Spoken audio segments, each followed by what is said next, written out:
Bom dia, boa tarde, não sei o que dizer, meio-dia. Bem-vindos ao São Paulo Audiovisual Hub. Esse é um evento realizado pela Secretaria da Cultura, Economia e Indústria Criativas do Estado de São Paulo e Lei Paulo Gustavo, com gestão e produção da APA, Associação Paulista dos Amigos da Arte, parceria do SEBRAE e apoio institucional aqui da FAAP. Sejam muito bem-vindos a mais um dia de atividades e de debates aqui. Hoje nós temos um debate sobre documentário. Documentário é algo que a gente também se preocupou em incluir na programação, junto com curta-metragens. Ontem a gente teve um debate sobre curtas, mas a gente precisa falar sobre produzir e exibir documentários. Esse mercado que existe quase de forma independente também, né, do mercado de ficção. A gente definiu esse debate, cujo nome é Produzir e Exibir Documentários, o desenvolvimento e a distribuição, da seguinte forma. A cadeia de produção e promoção dos documentários, do desenvolvimento à distribuição, possui diversas particularidades que merecem uma atenção especial. Dos modelos de financiamento aos circuitos de exibição, incluindo os espaços de formação e laboratórios, as janelas do documentário oferecem múltiplas oportunidades para explorar linguagens cinematográficas e modelos de negócio do audiovisual. And I'm going to switch to English now to welcome, first, our moderator, Luisa Faroni, Executive Director of DOC-SP.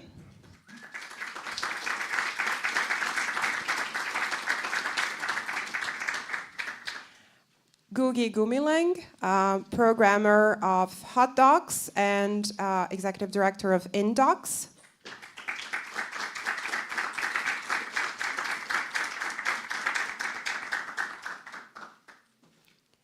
Jason Resnick, North America consultant for Outlook Film Sales.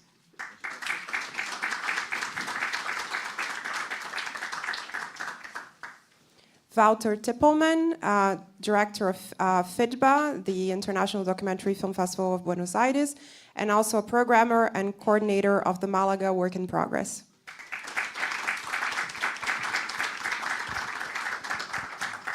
Marina Tomé, director of the industry section of Doc Lisboa.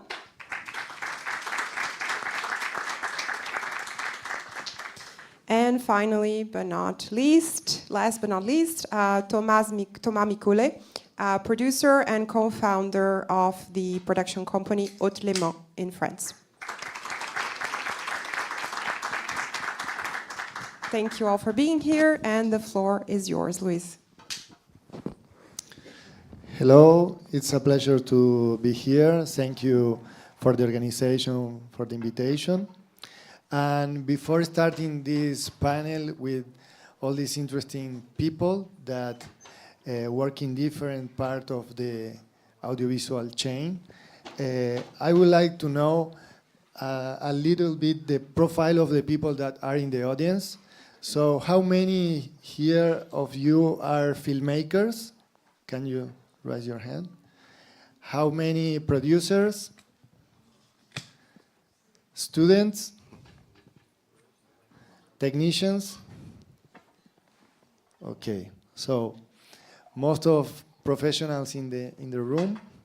So we will follow, so it will be an open dialogue. You will have the opportunity to make questions to the panelists, and we will follow the process of making a film from development till distribution and interacting with each of us.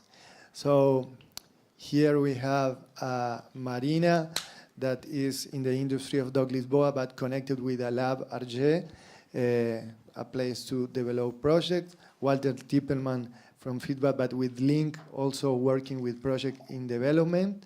And Gugi from Sea of the D, Doc of the Sea, Docs by the Sea, also connected with projects in Asia. So we will start from there, and we will start with Gugi. That is really nice to have someone representing Indonesia here, a huge country with several islands, languages, original population, and we would like to know the state of the art there about documentary, and how do you see in this process of development a documentary project in Asia, your role, opportunities, and connections that you can create there. Yeah, thank you. And also you forgot about there's no money in Asia. So It's not an issue for documentary filmmakers. They know how to survive with no money. So we have this point to start the Exactly. So my name is Gugi, as Luis and Lydia mentioned. I'm from Indonesia, but I'm based in Europe, but I'm working with a lot of international institution, for instance, like Hot Docs, but I'm also organizing this Docs by the Sea. It's a training program, it's a lab focusing on Asian documentary filmmakers, but more from the eastern side, which is combining like 33 countries basically, so outside the Middle East part. I think the reason also like I'm running this training program and pitching forum since 2016, so it's been a while. So that's also like much really needed as well, because there's not so many platforms in Asia. And as I said before, we don't have like already like a strong ecosystem to have basically the full cycle of filmmaking process, from development until the distribution and so on. The financial support is really weak. Production, censorship from the country is really high as well. And also distribution, broadcast is not that strong. So it means also like to sustain your career as a main job as a filmmaker is always like really hard, especially for documentary. I think like the reason also like to have this platform, I think like to bring all this collaboration between countries. I mean, it's not, I think it's like we can say like few countries that have access to the co-production, for instance, like Japan, South Korea, and Taiwan, and so on, and Singapore.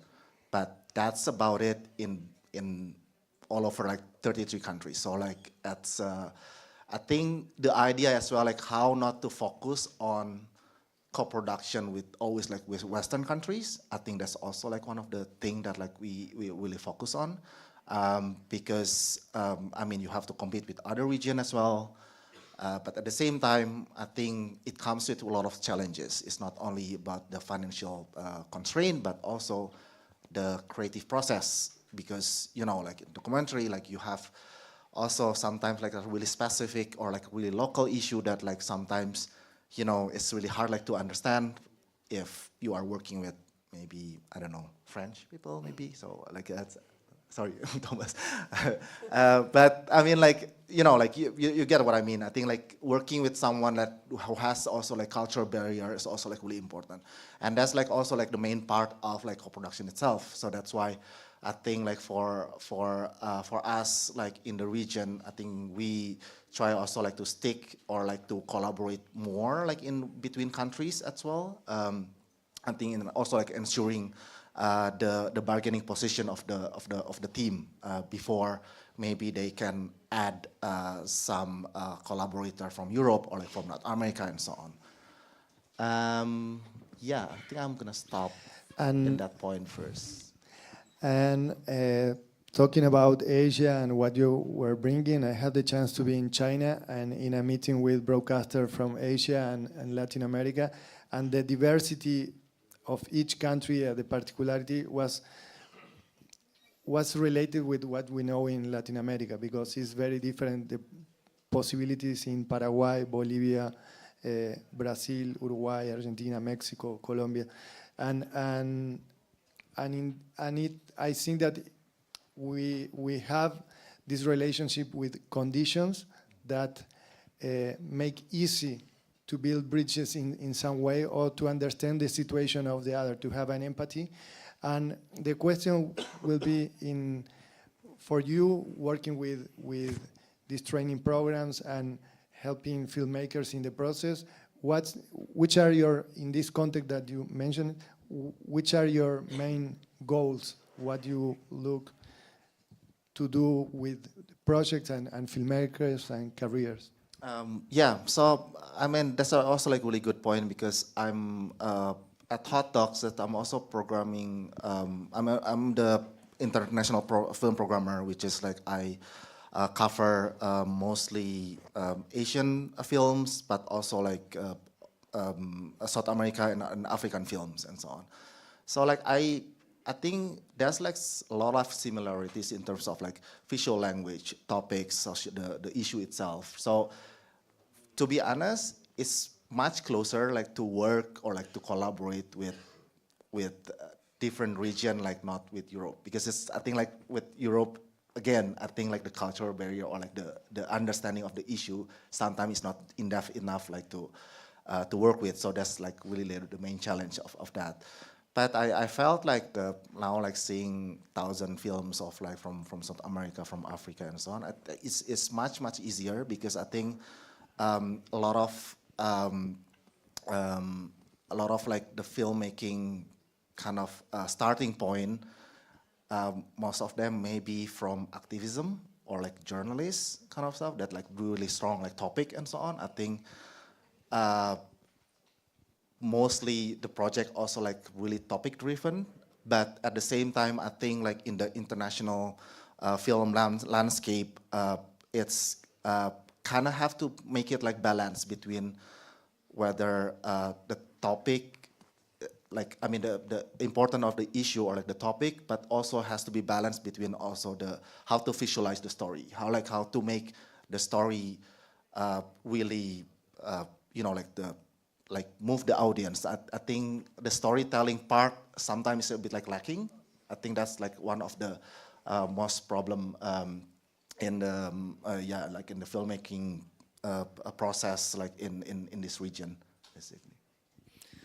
Thank you, Gugi. I will connecting Asia with Latin America. I will like to hear Walter talking about, well, how do you see from feedback the landscape in Latin America and also in Argentina, and which are the experience that we can share about storytelling, about filmmaking, and how we can improve our films in the process. Bueno, eu acho que voy a falar en portuñol, ¿no?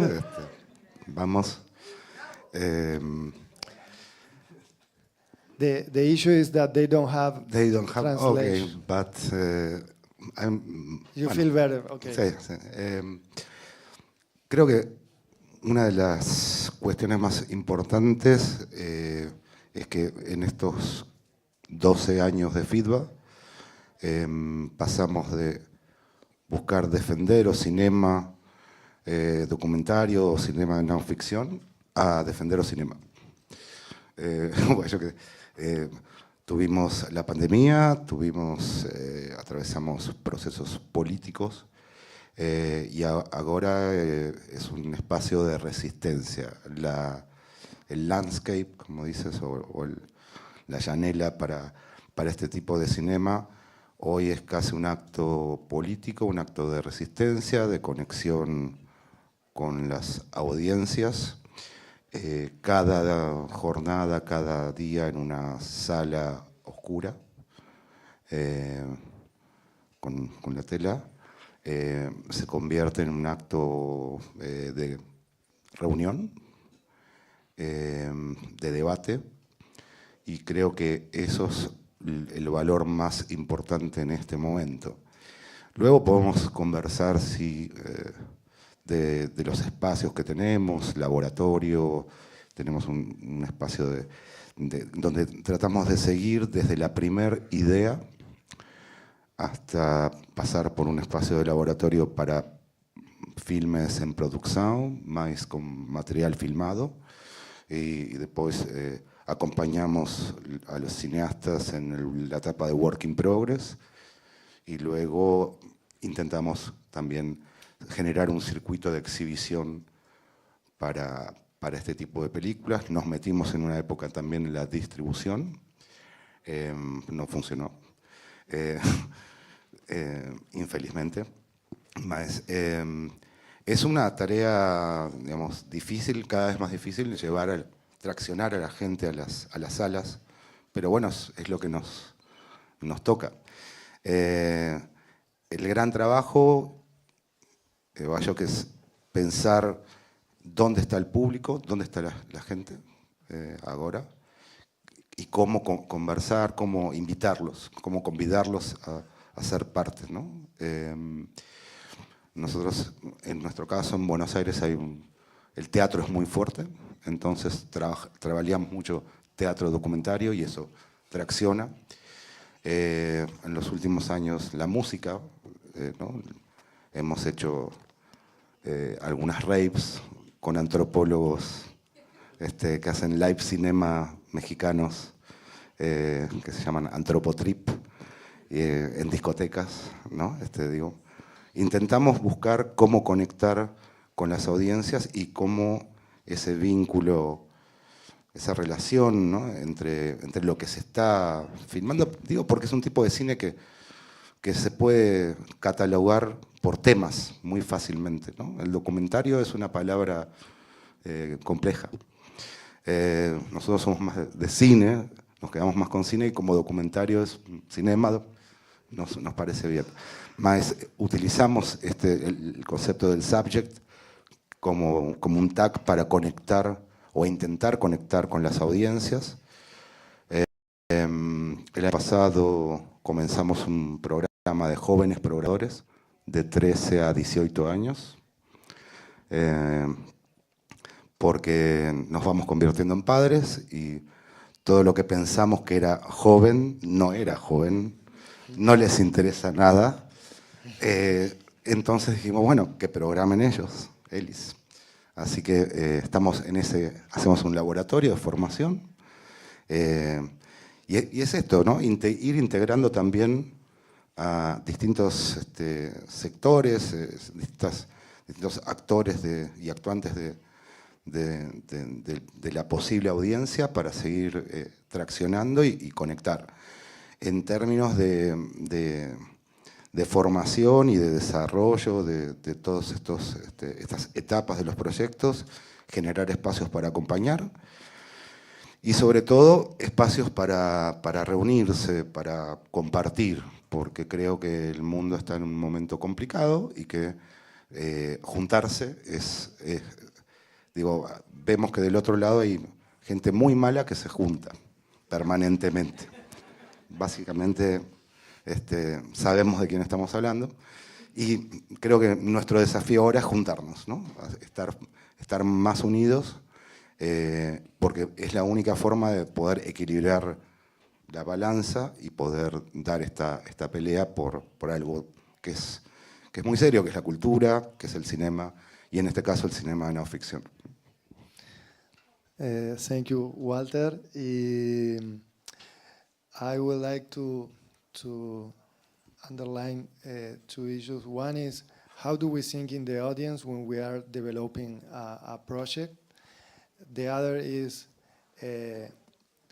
how to, bring this audience to the cinemas, and it's an issue that I would like to listen from Marina, that nowadays the audiences for documentary films are mostly in the cinema film festivals. For the theatrical, the rest of the theatrical are exceptions, but the biggest audience are in this journey of festivals. And the other issue, this empathy of being together. And I was reading today a text of Clarissa Navas, a filmmaker from Argentina that will be at DocSP with a case study.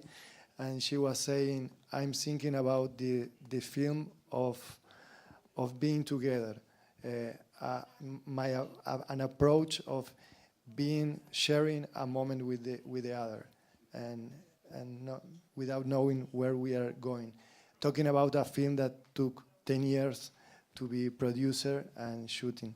And I would like to to go with Marina, connecting Latin America, Sao Paulo, with Europe through Doc Lisboa, and the experience of Arche. That also is a reference that we have in mind. And how you can talk also about storytelling, because the influence of European storytelling and author documentary films, and how you can see from there to Latin America, and the role of Arche in the landscape of documentary production. Nice. So I'm from São Paulo, actually. So I moved to Portugal 4 years ago, and I started working in Doc Lisboa, in Arche. Arche, it's a creative lab for, not just for documentaries, but we have more than 10 years, and we receive just projects from Iberoamerica. So 80% is from Latin America. And I think I'm a filmmaker, so it's really funny for me being in the other side. And it really changed the way that I see, not for the creation of the film. I think we really need, we are professionals for the industry, really need to take care about, to maintain the vision of the director, the producer, and everything, because of the pitchings and roundtables, co-production forums, sometimes we try to shape the project, and we know that we are doing that because of the awards, because of the televisions, because of the sales agents, because of the distributors. And I think in Arche, we really try to take care about that, about the vision, about the film, and try to maintain the really core of the film. And this is really difficult because I take care in Doc Lisboa also for all the fundraising of Doc Lisboa and development. And I know this is really difficult to create in the industry space like this, because the sponsors and the partners really, sometimes they want more like the awards and the televisions and the commercial part of it. And we are always trying to figure out how to bring filmmakers and collaborators, and how to think, how can we create an environment of creation and collaboration. But of course that you are in this world of capitalism and everything, and audience and commercials and everything. But my vision now is, because I started working in Arche and receiving a lot of Latin America films. And this year, for example, we received 400 projects for 15. So it's a lot of projects, and a lot of them Brazilians, because Brazilian projects, because of Lisbon and the connection that Doc Lisboa has with Brazilian cinema. We always have a lot of Brazilian movies inside Doc Lisboa. And to talk about development for me now, because with Doc Lisboa I'm traveling a lot for these industry spaces between, I don't know, Switzerland, Czech Republic, Spain, France, I don't know, different kind of festivals. And to frame development is really different. When I was, for example, in Switzerland, they have one idea, and in the second day they already have 2,000 euros, or 800,000 euros, and they have a lot of funds, different local funds, local supports, and so it's completely different. How can we talk for someone from Peru that is trying to raise money for their film in the last 10 years, and now they have 20,000 of euros to create a film? And how can we compare, like when you arrive to a festival, of someone who have 1 million, 2 million. This is, so for me, it's really, I'm having a really amazing experience with that, because for the Arche projects, for example, takes a lot of time. So they start the Arche lab in 2015, and they write me now, Marina, I finished my film, I'm so happy. I said, oh my God, so 10 years. And I know this is everybody saying, oh, this is really important for the film to have more major, to really take care about your film. I said, no, this guy is working in 3 different jobs to do the film. There is no, in a lot of these different places in Latin America, there is no cinematheque. So there is no archives. It's a beautiful work of art. Yeah, but there is no cinematheque, or you don't. There is not. You don't have access to these archives. So this is really different. So what I'm always thinking about, like, to create these activities inside the industry and to create more funds or fundraising or partners or collaboration inside Doc Lisboa and between the festivals. And how can you really take care of that? Because it's really, we cannot compare that. Like the way that even between Portugal and Spain, Portugal has a few fundraising for films. It's not Portugal that doesn't have a lot of money to produce films. They are doing films with 700,000 euros, and we just have like one call for development for ICA and 2 calls from production and one for to finalize your film. It's 5 films per year to finalize. You have 2 calls, maybe 10. So it's nothing. So it's not, Portugal it has like the same situation, I think, sometimes. But for the Latin Americans, all the instability of the governments, it's amazing. So we are not receiving more like we used to receive a lot of Argentina, and we are already feeling this because we are not, and probably this is going to happen in the next 3 or 4 years. We are not going to receive projects from Argentina, or we receive that project that doesn't have any fundraising to get there, and this kind of stuff. So, and inside Europe is really important to understand, because I was talking in the round tables with a lot of people who, I want to be in the festivals, how can I do that? And we really, I think this is really difficult from here to understand the program of a festival if you are not there. You can look at the catalog, you can look at the website, you can see the debates and the round tables online, but it's different. Here we don't have access. I remember that when I was living in Brazil, as a filmmaker, I don't know, I traveled to one festival. Now in 4 years, I travel for, I don't know, to a lot of different festivals.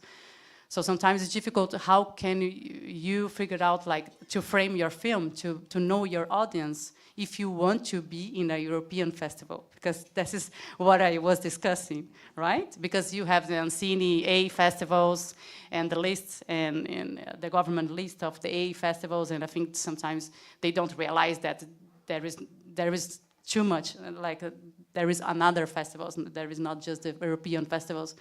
So I think this is this is super complex. We were talking about that, this round table, like how to think about the development and how to frame development, because if you have fundraising, if you have partners, if you have money to produce your film, if you have archivals, if you have cinematheque, if you have industry spaces like this one, this is super important that we have a space here to be together.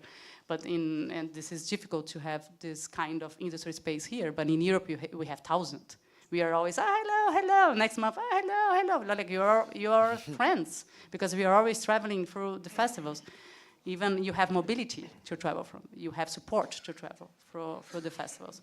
So it's important, I don't know how you get there, right, if you want to get there. So this is a lot of super complex questions, but I think it's really nice to have this space to talk about it. So how can we really manage to have this collaboration? Between Latin America and Europe, even, like, how can we respect the borders of that? Yeah. And Marina, you were talking about the editorial approach of different festivals to understand, no, each of them, to know in which your film can work. And talking about Arque, which project what need a project to be selected in Arque, or which is the profile of project? Something that for people that have projects that are applying and say, I don't know, I haven't been selected and I don't know why. And normally, Arque, it's the first lab of a film, or the second. It's not like a film to pass through thousands of labs and arrives in Arque. In Arque, people say, this is Arque, this is just film for festivals. I don't know, there is this kind of profile, or it's more for movie theaters, festivals, than for television, for sure. So it's more about the format and the shape of the film. You need to be like have the nationality of Ibermedia. So even if you live in Berlin, it doesn't matter. If you are a Brazilian, you can apply. And this is the kind of, like, it's not experimental, but it's risky in format or in subject, or the way that you treat the subject of your film. And it's a kind of different points of view of the reality. It's not, we are not talking more about just documentaries. It's a way of seeing the reality, or framing the reality in a way that it's hybrid, like with fiction. And we opened the calls probably in March and April. And now we are finalizing the selection, but for sure next year we are going to open again. And we love the Brazilian projects. It's always a problem. Like we have like a selection, oh my God, 10, we cannot like, okay, one more. And we really have a problem with that, because I feel that Doc Lisboa really has a strong connection with Brazilian cinema. So a lot of Brazilians apply to Arque.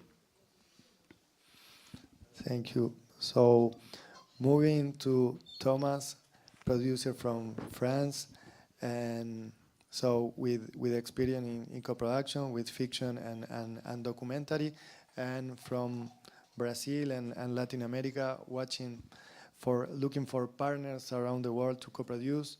And we already have in different countries, maybe in Brazil it's kind of different, because compared with other countries in Latin America, the budgets are higher. But one difficulty to co-produce with Europe are the budget, no? And when we made a co-production is through percentage of financial investment from each producer. And I want to hear from you how, from one side is how do you find international projects to co-produce with, and what you are looking for? And in the case you have this unbalanced situation, how you solve it to build a co-production? Hi everyone. Yeah, it's a good it's a good question, and something that a lot of producers are coming from outside of Europe with a system that is sometimes tricky to obtain, or sometimes country when there is no funding or no public funding system they are facing. And regarding this imbalance, there is a lot of talks and thoughts about that since I think recently, and also it's an old question during international co-production. But I know that in Cannes this year there was the same debate about this precise question, about how to balance this relationship between European producers that have access to many funds, many opportunities in his country and in many other European countries. And I think the answer to that could be, first of all, maybe if the main producer coming from this country, it's not really mandatory to do international co-production and to do international co-production with Europe or France. There is many ways to do, if you want to do international co-production, to do regional co-production, even if you're in your own country. Myself, with my company, we do, I think, all of our films, so 90% it's international co-production, and we are also minority co-producer from France. So it's to summarize, it's not our film when we step in. It's a film that is developed by a director, sometimes by a director producer, sometimes by one director and a producer, two person. And I think to correct a bit this problem of issue of unbalance, there is some not solution, but some possibility. It's, for example, to discuss the project, and if this is an issue for the main producer to be at risk, to be not the main producer at the end of the process, and if it's something that he or she doesn't want, I think you can also, in my case, I would accept to put on the contract that even if he or she is not financing majority, he will keep the leading of the project, even if at the end of the journey he or she is having only 20% of the budget, is still, in terms of credit or in terms of leading the project, is the one or she is the one in charge of the project. Of course, it's something that's in terms of negotiation and markets, normally it's only money driven, and money is bringing you the power to what is the film is. So you have to be in another type of thinking if you are entering this kind of international co-production. It's not common. It was not something that was common also. But I think that's possibility, and also when, for me, I'm stepping in with my company in an Egyptian project, in a Filipino project, in a Venezuelan projects. I try to consider all the work that if there is a producer attached since 3 years, that all this process also has a value, and not only considering the value of the financing that I brought. But it's a tricky question. It's doing international co-production and doing not only this couple of producer, director, but 3, sometimes 4 or 5 to 6 country and 6 company doing co-production. It could be really tricky in terms of who is leading what we are talking about, who is taking the decision, is it an opening discussion, who is in control, how we discuss, how the director is accepting the critics or the limitation. So it can be really tricky and really complex, and sometimes with a lot of issue. So it's for me the idea of to do a contract or to discuss first.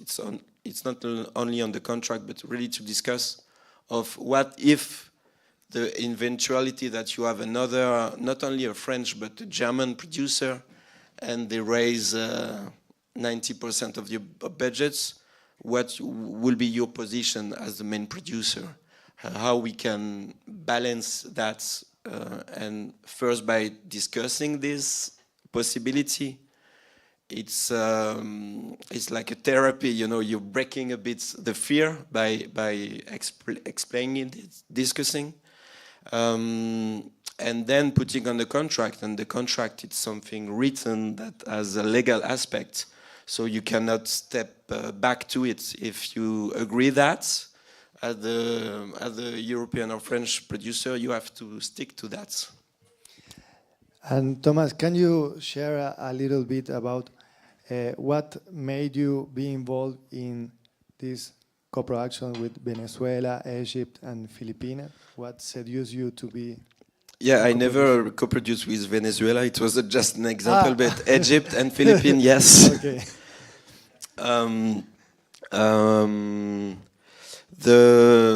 Maybe first of all, when I first producing movie, I'm graduated in cultural management, so I was working a lot with festival. I'm come from also a relation to film as a cinephile, as a film passionate. So that's from where I came to production. But when I start 15 years ago, I didn't know what was really film production, except raising budget and booking some cameras and some transportation and some editing room. So, but I didn't know really what was my position on my job. So I discovered it doing film. and I first really easily go to documentary filmmaking and documentary production, because that was something that I love to watch and to see. And also when you start producing film, documentaries, it's more easy to close a budget for a documentary than a fiction. And when we found the company with my partner, which is a director and a producer from Morocco, it was very natural for us to bring story that are not only French oriented or French based. So our first project was with filmmaker based in Morocco, and from that we got to know Egyptian filmmaker. And he told us about the project he has about a football accident in the stadium that happened in Port Said long time ago. And we were discussing about this project, and that's how really we start about meeting a filmmaker from another country, looking for support and looking for an access also to international and through friends. So we start like that, and from documentary we also go easily to fiction films. So I produce a lot of film, a bit like Walter was saying, that are hybrids, but I don't like these terms because it's non-professional actor or non-actor or actor that are not trained to be actor, playing their self in the film, even if the film is scripted. So all this complexity of what is a film, what is a documentary, what is a fiction. So I produce a lot of this type of film also, because it was film that was that I wanted to see, that I love, and that was also triggering issue through a very unique cinematic point of view, and through that was eager to do cinema. I'm not, for example, producing really classical TV documentary or documentary that can easily be sold to TV channel. For example, a lot of film that I produced, documentary, sometimes I manage to get a sales attached, but a lot of time I cannot really have a sales because there is not so much commercial value to it, because it won't fit to the 52 minutes slot for the BBC or this channel. So I produce a lot of film also that has these festival circuits, that has a good recognition in the cinephilia, but in terms of really strictly documentary industry, that are less this type of film. Thank you, Thomas. So to finish one round, I will jump to Jason, and it will be interesting to know from Outlook, a film sale company, to know what you are looking for in the film that you get to your catalog. And we have a conversation before that you were saying that in the past you were involved in projects in development, but now it changed and you start the relationship with the producers when they have a rough cut or a first cut. Yeah, Outlook is I'm based in Los Angeles, but and I work primarily on the North American market, U.S. and Canada, for the company. But the company is based in Vienna, Austria, and that's where the company was formed. But we handle films from all over the world, including Brazil, and you know, we tend to get involved, as Luis was saying. The market has changed a lot, you know, and has gotten more difficult to secure distribution, certainly in the U.S., where I focus on personally, but even for the company in other countries. And as a result, we used to get involved much earlier on. Now we tend to meet filmmakers at various festivals and markets and other places and develop relationship with people who we think are talented and or have projects that we think are interesting, different, and have some commercial value. But we ultimately won't typically make a decision until we can see a rough cut of the film, because so much can change, and typically the gestation of a documentary film is so much longer than fiction. It's not unusual for 10 years to go by for someone to get their documentary film together. By the way, we do feature documentaries. We also have done some doc series. We don't do short films, and we primarily do features. But anyway, the right time to approach us is, you could talk to us when you're putting your project together. We can give you some feedback, but ultimately we will like to watch the film when there's at least a rough cut to see. But importantly for us, and I think this is the case for a lot of sales companies, we often get people come to us after their film has premiered at 1, 2, 3 festivals, and actually may have gotten a really nice response. But that is not a great time for us. We want to be part and working with the filmmakers and strategizing on the proper launch of the film, which you may have already applied to some film festivals, but we'd like to work with you to kind of choose which is the best festival to do the world premiere, which is the best festival for the international premiere. We would want to work with you to get the right publicist on board and to help navigate the launch of the film, which leads to the best sales results as well, which is, what we're working on festival placement, but also primarily sales. So, it really is critical to get the film launched in the right place at the right time so that we can have the best opportunity to sell your film. And can you share an experience of success of the film that you have been on board? Sure. I mean, on an extreme example, every filmmaker is now looking for these, in the documentary market. A few years ago, all the so-called streaming companies, the Netflixes, the Amazons, the Disney Plus, and Hulu, which is in the U.S. is linked with is part of the Disney company. People want those big sales that are over $1 million, over $10 million. I mean, I think maybe the high point was Summer of Soul, which Searchlight and other divisions of Disney, paid like $16 million for the worldwide rights. There are very, very few of those deals.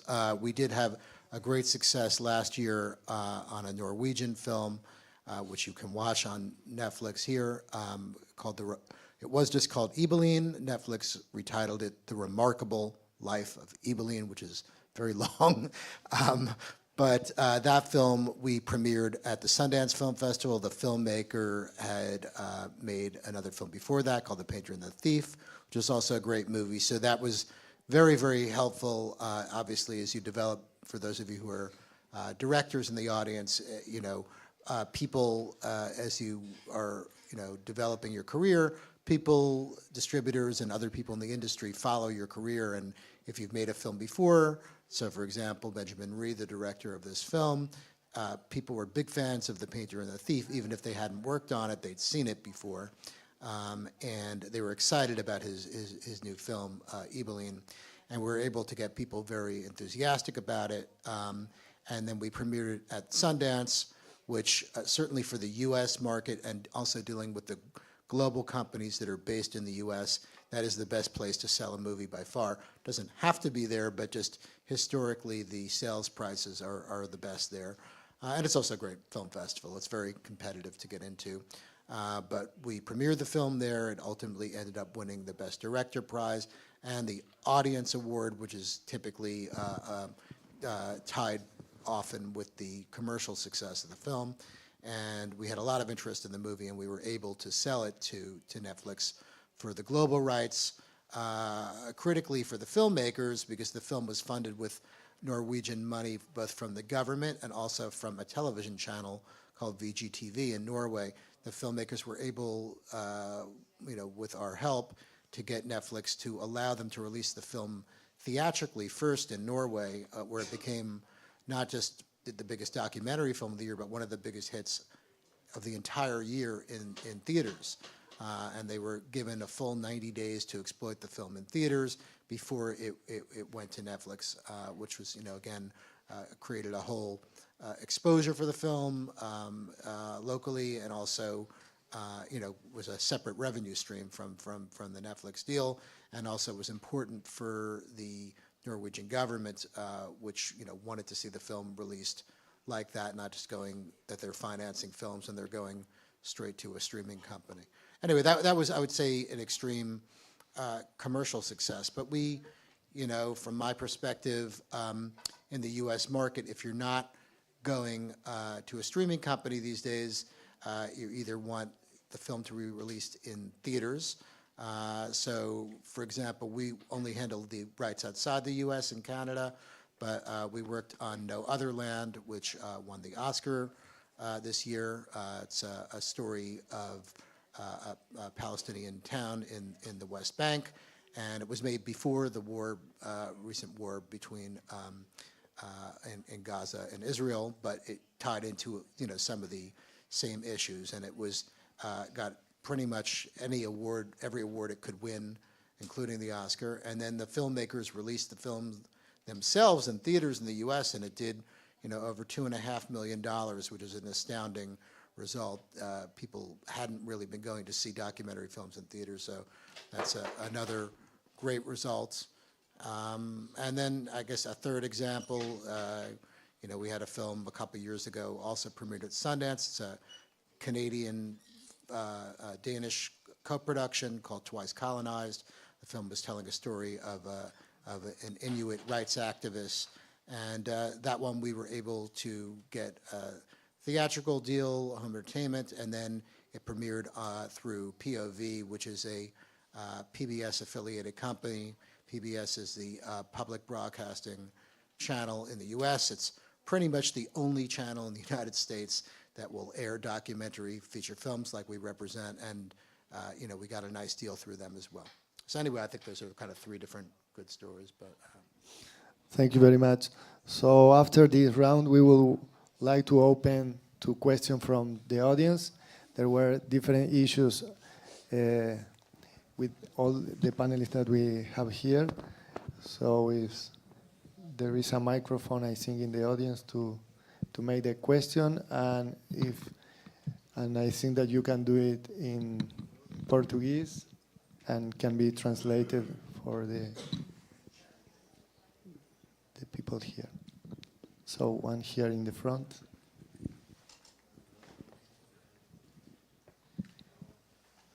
Oi, gente, bom dia.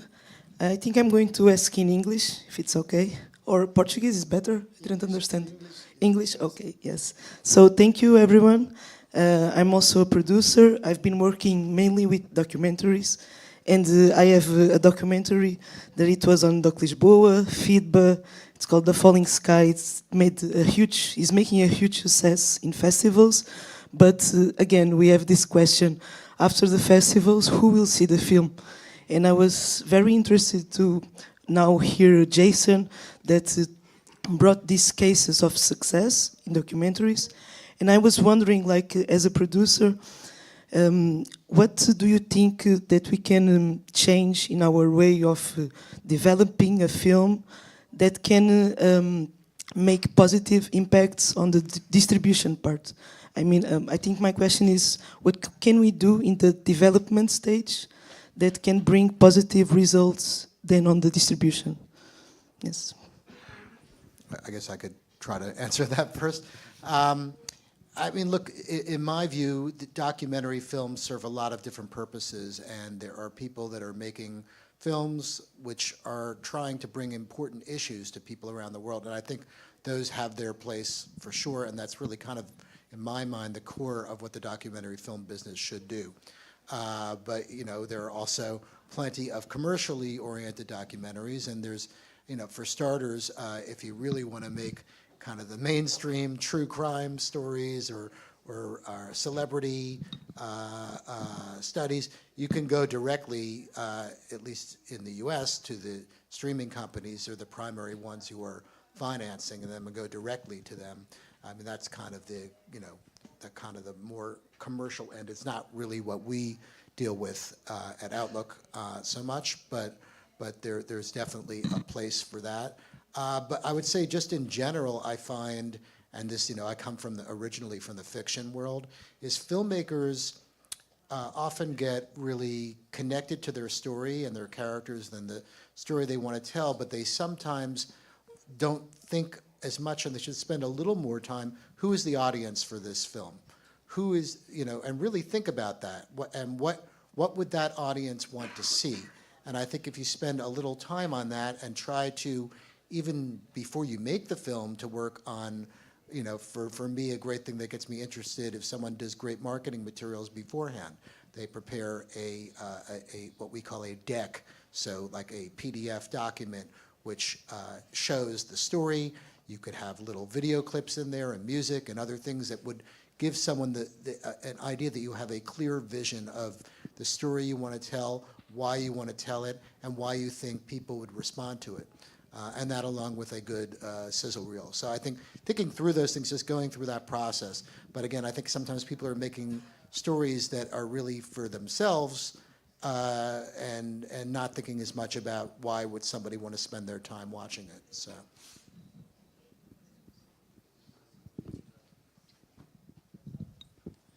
Mais perguntas?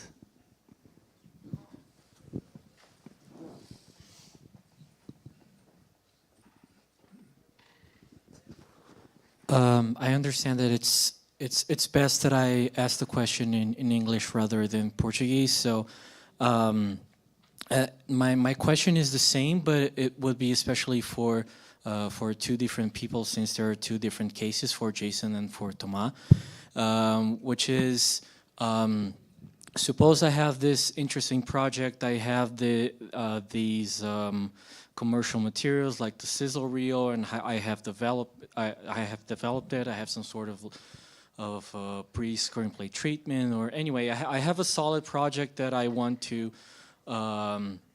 finance in one case, co-produce and sell on the other case. What would be the best option, the best approaching strategy for the filmmakers and for the producers to reach either a production company like Haute Le Mans or Outlook Film Sales, and what would be the best timing for that? Because I think many emerging filmmakers or producers like myself and most of the people I know, they maybe they have the ideas, they have the projects, but they don't know as many people as more experienced filmmakers, or maybe they don't have the means to be in all these networking events and film festivals. What would be the best way to try to get into the system, and also to get in touch with producers and salespeople like yourselves? I think the first question that you have to ask yourself as filmmaker or producer is, what is your need? What do you need? Because sometimes we say, oh, I would like to go to Doc Leipzig. I would like to be selected nominated for the Oscar. I would like to have a Finnish co-producer or a US sales agent. But we only say so because I think we expected to have a success through that, but really getting back to your needs. What do you really need? Do you really need a European co-producer?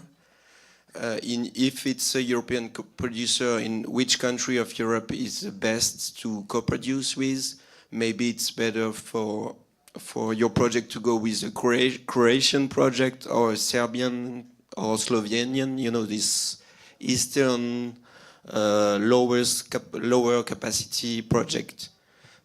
So it's more to think about what is your need of the project. It is because of part of the shooting is happening in this country. It is because you want to have a more experienced producer on board to help you develop the international potential of the project, or because you like this country and you want to do the post-production there, or because the director want to move to this country. So it can be any reason, you know, on many aspects, but it has to be really a need, because otherwise we cannot receive and respond to you in a good way. We need to understand your need first to have a discussion, because doing co-production, it's a lot of discussion, it's a lot of relationship that you need to build also. It's the same kind of relationship between producer and director, but with other guy or people. And I think if you go to Jason or myself, for example, in your example, it's not the same needs that you have. If you go to Jason, it's because you have other need that to find a European co-producer, because I could be giving you feedback about the sales potential of the film, but not as effective as Jason can do, for example. Yeah, and just to pick that up in terms of how you might work with us, you know, we don't finance films, but it's not what we do. We do get involved, you know, selectively with some projects where we're helping to put together co-production, and we would approach a company like Olema.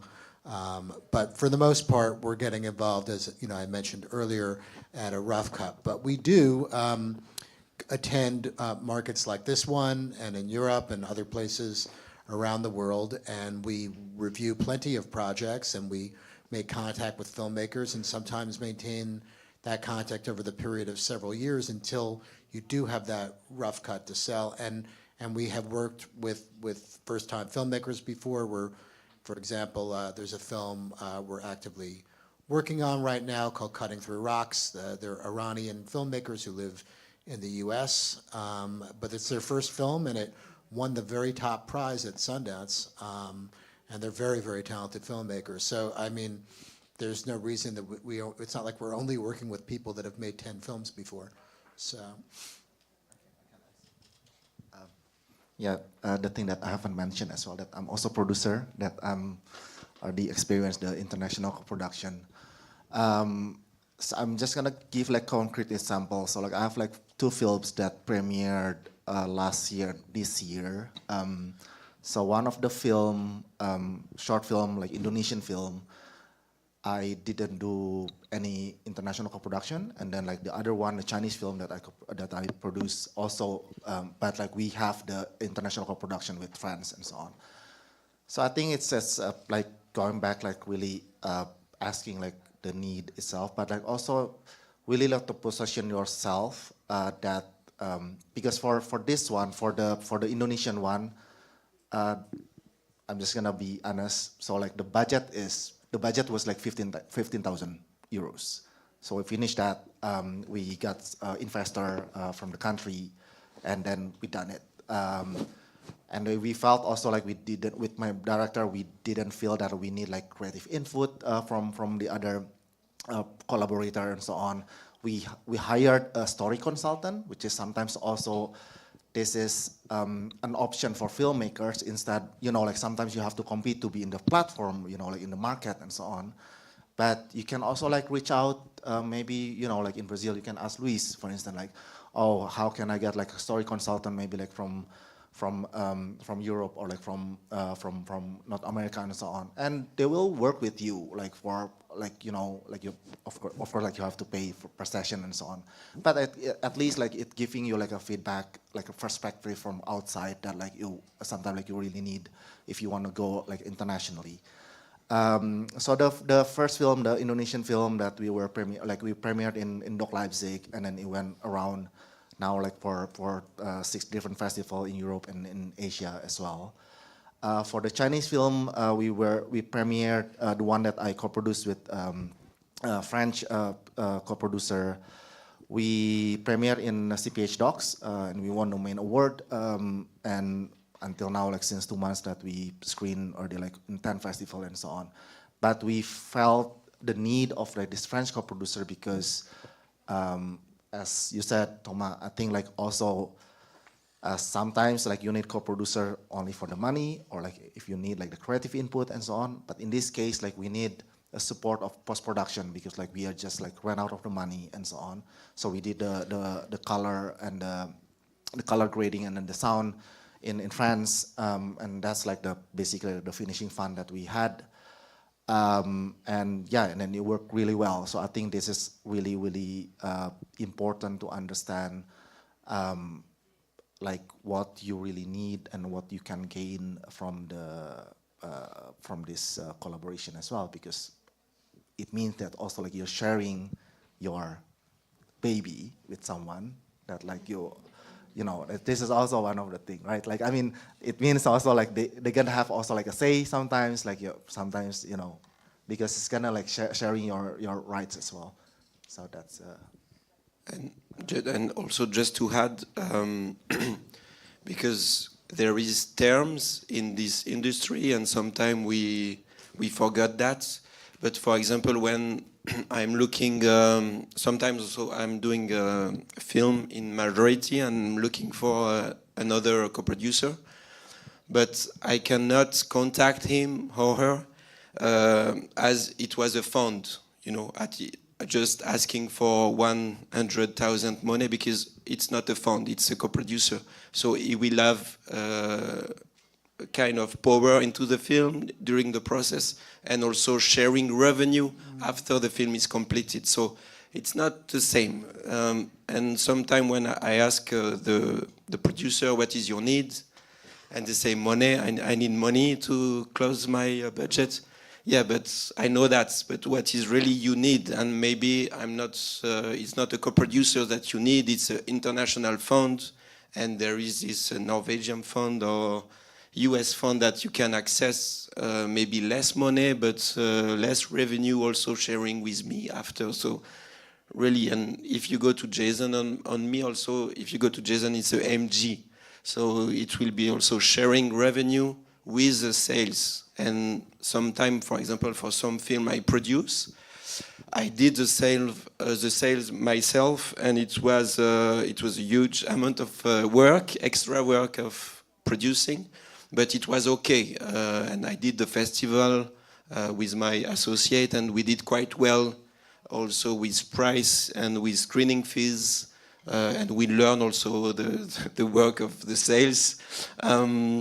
So really, you have to ask yourself what is your need, and it's not. It cannot be only money oriented. Last thing, I think, like to bring also the positive side, like because also for us, like programmer at Hot Dogs, we never like really seen like, you know, like we never like really care about like, okay, how big the budget is and so on. Right, so I think if the film is good, I mean, we screen also like Cutting Through Rocks at Hot Dogs, but we also like selected like for filmmaker that like we never heard before. It was like first time filmmaker, but I think like the story is really strong, and then like the concept is really strong, the approach is really strong. I think we never like really. I mean, of course, there's sometimes a bit like who is like the sales agent of this. Film and so on. There's, I wouldn't lie, I mean, there's also like some kind of influence on that as well. But I think like as a programmer, like we also like try like to be as objective as possible, like as watching films.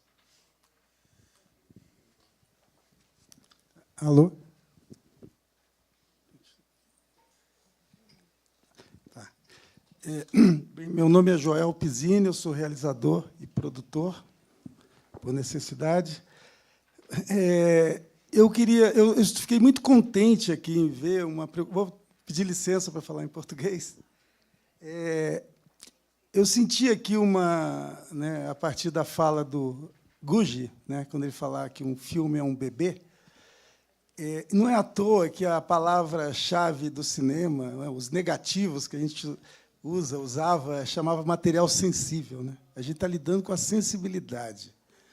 Então, é muito bom ver uma discussão sobre produção notando esse cuidado desde a Arquê, lá, né, de cuidar os projetos, de certa forma, blindar os projetos, porque senão nós vamos continuar sendo eternos reprodutores ou construir filmes para se adaptarem ao mercado, né? E aqui eu sinto um movimento, né, um feeling, aí, uma preocupação de furar o bloqueio, né? Eu acho que essa é a única saída, a gente furar o bloqueio, porque senão, né, o streaming já decretou a morte da autoria, né? Eu já participei de debate onde produtores ficam tentando convencer a gente a se conformar com isso. Esqueça a autoria, venda a sua alma e fique feliz de poder pagar o aluguel, os boletos.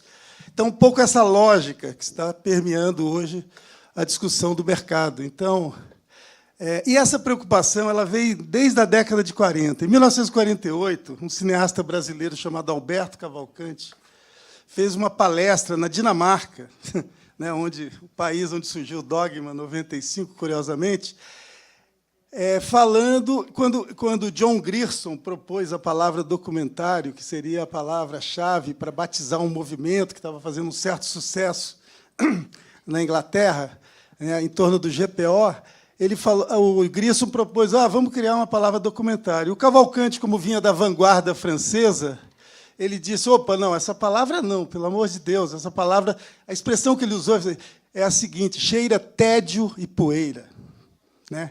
Então, eu estou falando isso porque quem lida com material sensível, né, tem que se ligar nos nomes, na nomeação das coisas, né? Então, a palavra documentário, às vezes, ela cria uma camisa de força, né, porque você já sugere o que vai ser, gente falando, sentada, né? Os bustos falantes, como o cineasta boliviano uma vez nomeou, busto falante é porque mutila, né, através do plano americano, que, aliás, nome curioso, plano americano, mutila o enquadramento, então as pessoas estão ali estáticas. Enfim, então, o que é interessante a gente, nesse momento, nessa oportunidade aqui, é pensar na linguagem também, né? E se os distribuidores, produtores, começam a se sentir também, de certa forma, discriminados, né? Porque senão ou entra no jogo ou é liquidado, a questão da linguagem passa a ser uma questão muito importante, porque a gente reivindicar uma dimensão artística para o chamado documentário. Na França se criou a expressão documentário de criação para valorizar a subjetividade do autor, ou filme-ensaio.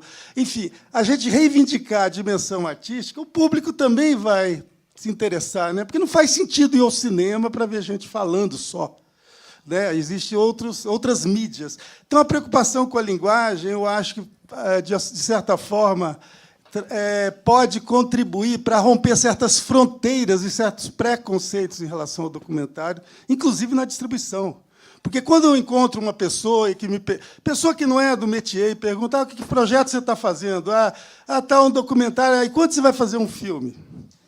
O documentário não é visto como filme, como cinema, pelo público, que ainda está muito ligado a uma ideia de reportagem, né, de um lugar que a televisão, né, se apropriou, o streaming. Então, eu queria trazer essa questão que eu percebi aqui, que está, né, flutuando, a questão da linguagem, né? Porque isso, acho que o autor, junto com o produtor e o distribuidor, né, num processo de colaboração, eu acho que pode sim romper essa distância, né? Porque às vezes se demoniza muito a figura. O autor às vezes também demoniza a figura do produtor, do distribuidor, e de repente tiver esse diálogo criativo, eu acho que a gente pode vislumbrar um caminho aí interessante para autores, né, que não precisam ficar à mercê desses certos laboratórios que ficam formatando, né, e ficam, de alguma forma, cultuando a ideia que você vai participar de uma grande campanha para descobrir o tema original, o assunto do momento, entendeu? Sendo, né, que o cinema é uma arte, né? A arte tem, como diz o Rogério Sganzella, que desburocratizar as mentes. Então, aí a gente pode pensar aqui, né, eu acho bom vocês falarem de linguagem também, né? Muito bom isso, porque dá uma esperança de que, né, nem tudo está perdido. É isso. Vou pegar aí essa bola para continuar aqui, fazer uma roda assim de perguntas. E a propósito de Cavalcante, que você no Fórum SPCine, umas semanas atrás, estava justamente um diretor com um projeto sobre Cavalcanti, pensando assim as estratégias para acessar material de arquivo, parceiros internacionais, etc. Vindo à tona com esse comentário. So I would like to do a round here just to bring some insights from each of us about what do we think about documentary and films or creative documentaries or the way you want to express it. And from your perspective as a producer, festival, lab, distributor, what it need to have or not to have, or what you are looking for, something that you can share like in one sentence or... And I will start like as an example, from at DocSP we receive a lot of projects and so most of the projects in all the process of selection will be not selected, so it's a minority that are selected, and I like pilots, experiences. And what we are not looking is a list of ingredients. We want to feel the flavor of a dish, cooked, to see who is behind as a chef presenting. Not this ingredient with this and make you from your side the dish. Something and if you have also a checklist as a selection to see, oh, this can work or not, because I know that you probably will have one. Or so, Gugi? I thought you were gonna go the checklist first because I was super curious about the checklist. Yeah, I mean, for me, I think this is also one of the things that why I fell in love in documentary film in the first place. I think it's really important that people shouldn't forget that documentary is also a film, it's an art form. So it's also, I think, the freedom of expression, of choosing approach, style, and so on. It shouldn't be like really limited to any kind of, I don't know, like broadcast format or something like that. So I think that's really important, like I mean, at least like for me, but also like to really relaying the message that you have like in the film. But no matter like what the topic it is, no matter like no matter how local the topic is, but I think if you speak it like from your heart or your honesty as well, and then like in the human level to the audience, I think that's like the best documentary that like you can produce. Sound cheesy, but I try. Thank you. I would say for me, what I love about documentary films is they're bringing oftentimes stories that you would be totally unaware of. Some maybe you should have known, some that, you know, just were unusual stories. And the way that they're bringing them to light and telling those stories to you kind of change your perspective on the world.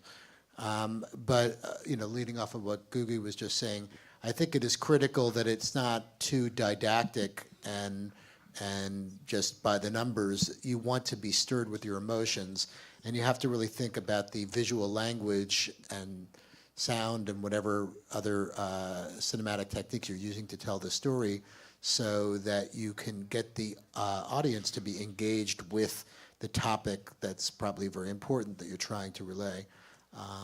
But yeah, I mean that, you know, you're not just trying to tell the story necessarily in a very straightforward fashion. You're trying to get people to connect with it, and you know, if it's about an important topic that you want people to engage with, you want them to maybe feel that they want to go out and make a difference about it, or it's just a human interest story. And you know, if you're telling something local, I think that's great too, but I think you also have to think about, if you wanted to have some international success, what are the universal themes and ideas in the film that people everywhere from the world, around the world, could connect with.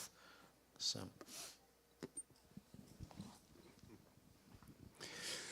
Bueno, eu acho que voy a seguir falando en portuñol. Nada, creo que nosotros lo que podemos vender, lo que vendemos es punto de vista. No tenemos actores, actrices, Star System, no tenemos nada más. Y creo que en mi caso, como programador, cuando me metí a productor, pienso mucho en la forma, ¿no? Digo, a la hora de programar o a la hora de seleccionar un proyecto, estoy buscando puntos de vista. ¿Cómo es ese recorte del mundo, ese pequeño recorte del mundo, ese perímetro, y sobre todo lo que se decide dejar fuera? Creo que ahí está como la clave, por lo menos, de empezar a pensar en esto que se hablaba recién, ¿no? El dispositivo, la forma, este problema de la palabra documentario, ¿no? Creo que el subject, el tema, el topic, televisión, o es otra cosa, no es cinema.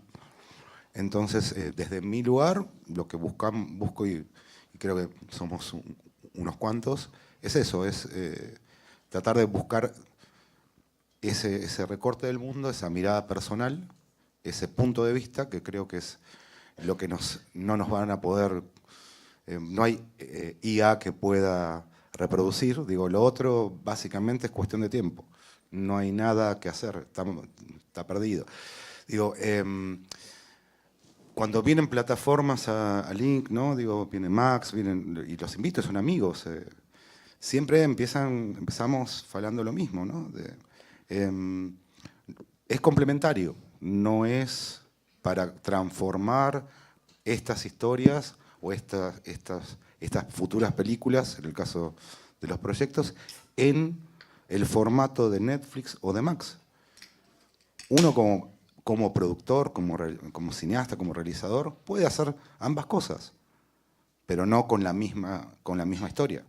Es una forma más de sustentar las producciones, pero no viene a reemplazarla, nunca lo va a reemplazar, esa es mi visión.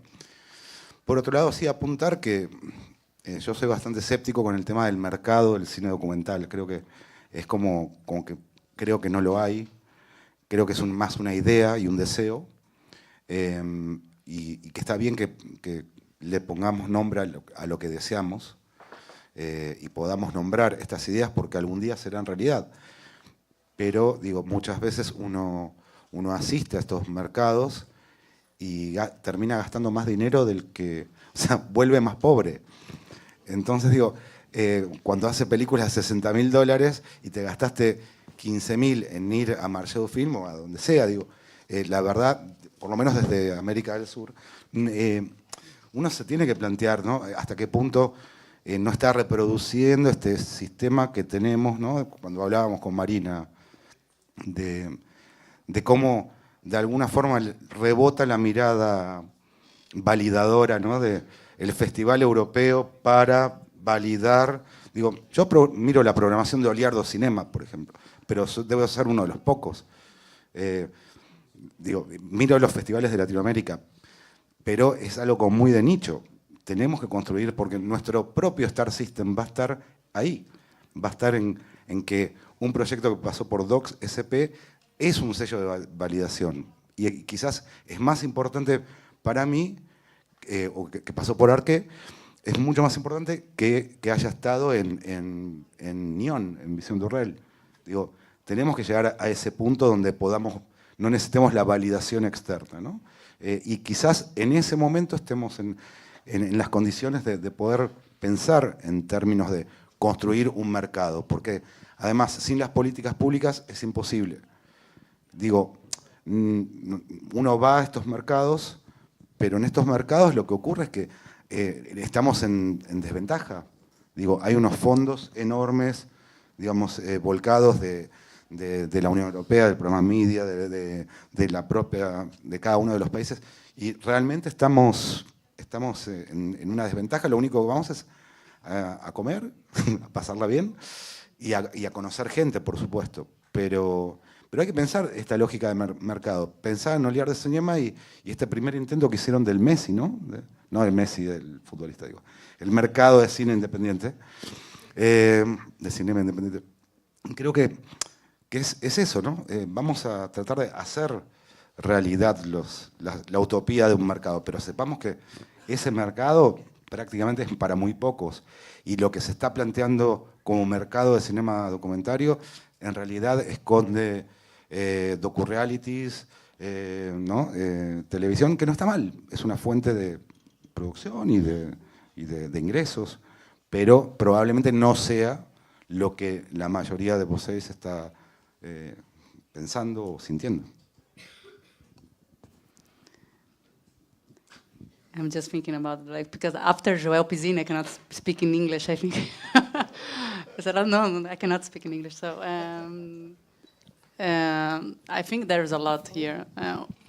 As like someone who works for a festival and head of industry that goes to the industry and really knows that we have a lot of problems with fundraising and the markets, and you have to know how to play the game, because if not, you are not going to have arcade. So I prefer to have like the residency and to bring filmmakers to the festival and to have these conversations about film and cinema and form and aesthetics and everything. So sometimes you have to play a little bit the game. But I think sometimes you really forget about what you're doing.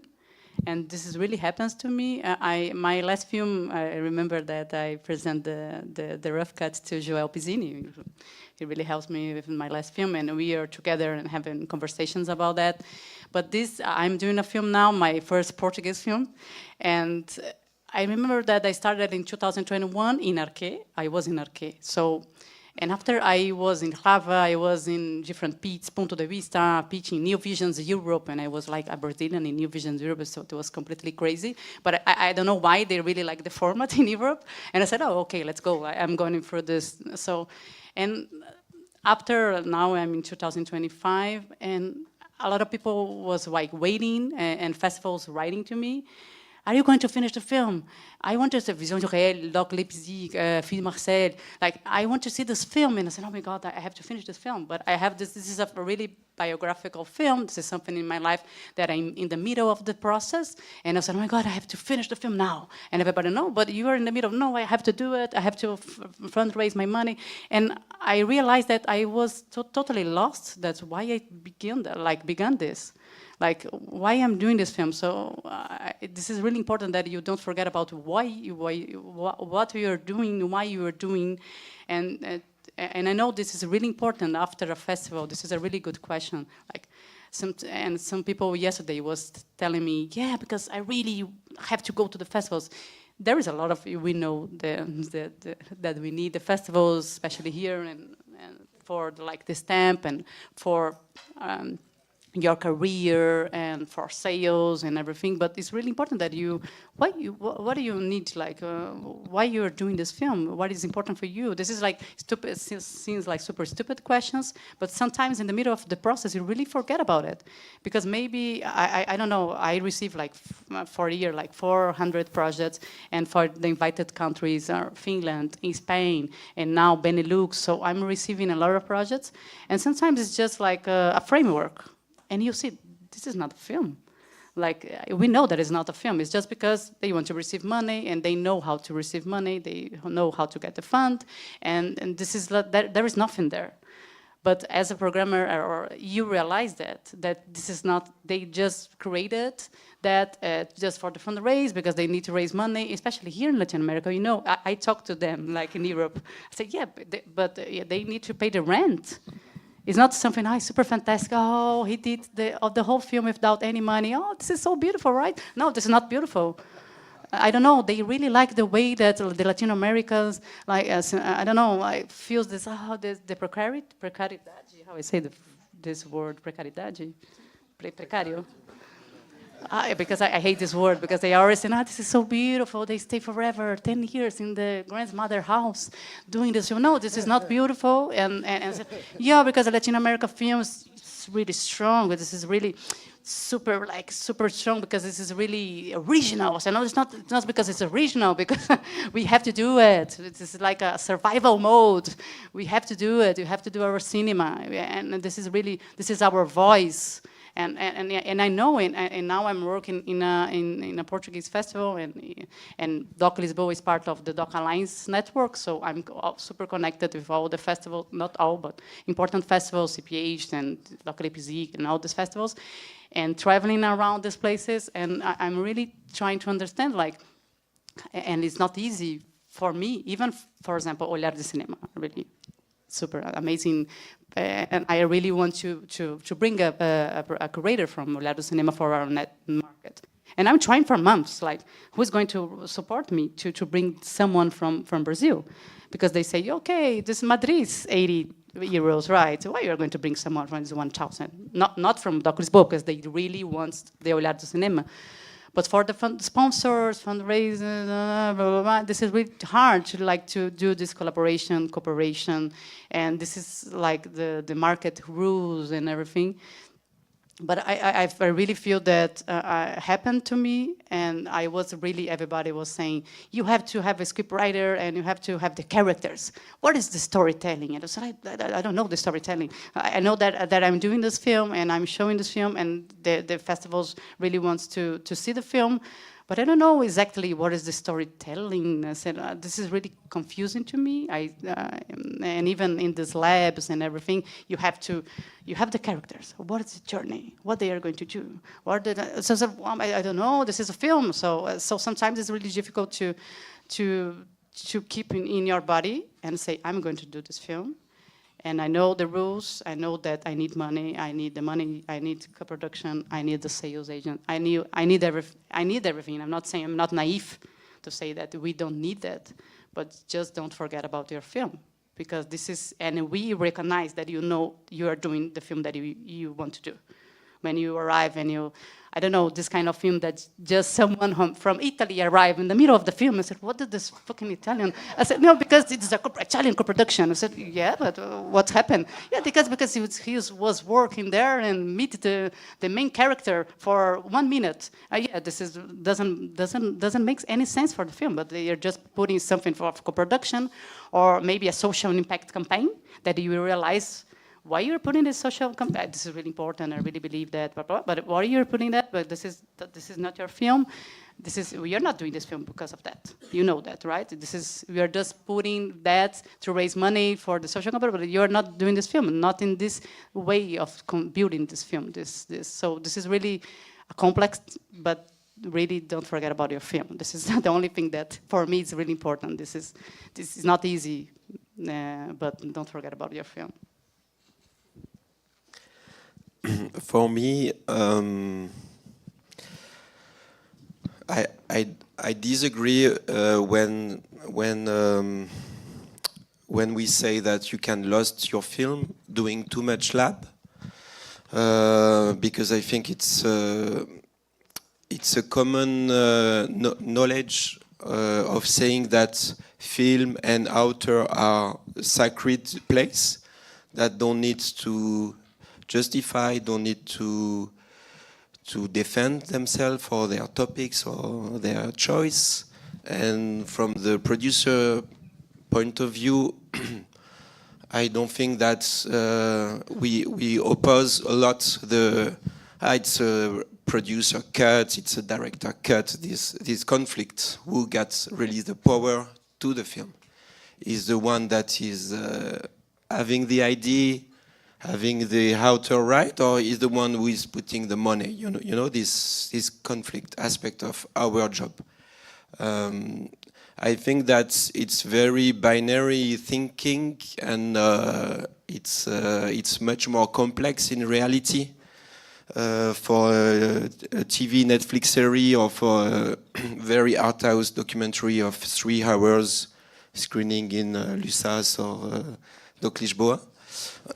But I think, of course, we don't need to adapt to what the industry says.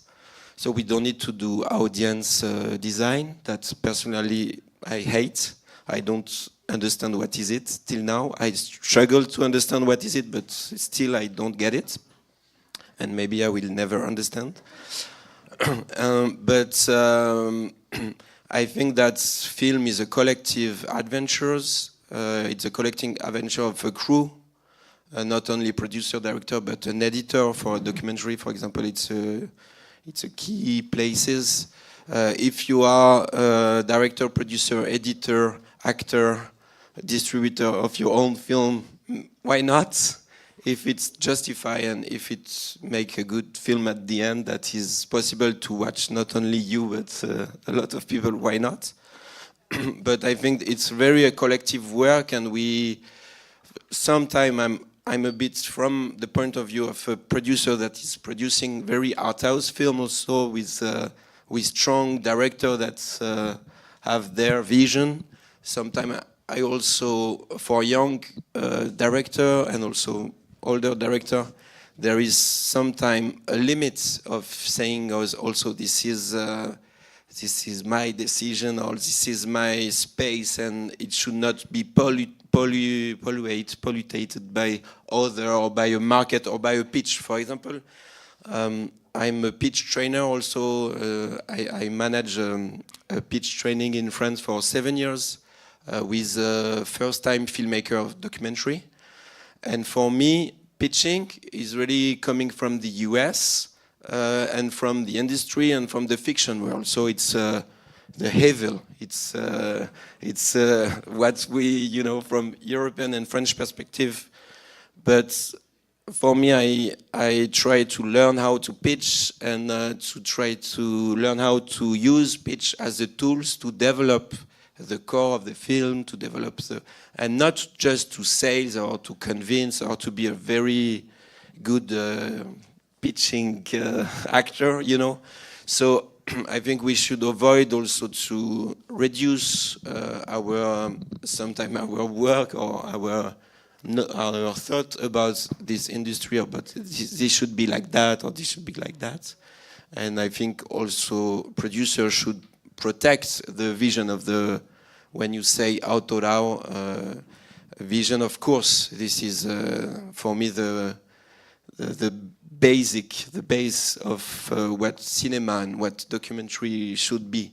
But I also won't take this for something that the director could be also the only one that decide everything, which is in a political context, dictatorship, So how we collectively, with a crew, with a team, and also from the production side, where we have a lot of ethical responsibility of who is going to be paid, how much is going to be paid, for what. So the money relationship, not only in the term of to have power, but to have power also to balance budget, for example, between an editor that is working 10 weeks or 15 weeks and that is receiving the salary of 15 weeks, or using intern or not. All this ethical aspect of that is at the core of for me producing. Well, I think we are on time, so thank you very much, Thomas, Marina, Walter, Jason, Gugi, and thank you, São Paulo Audiovisual Hub, for this session. And the questions outside, you can continue. Thank you. Thank you, everyone, for being here. Thank you, our panel. I'm going to switch to Portuguese panel. Eu convido a todos a voltarem mais tarde, às 5 a gente tem um debate, o Brasil no Mundo, com vários festivais internacionais de cinema, programadores de festivais aqui, nesse mesmo auditório, às 5 da tarde. Estão todos convidados.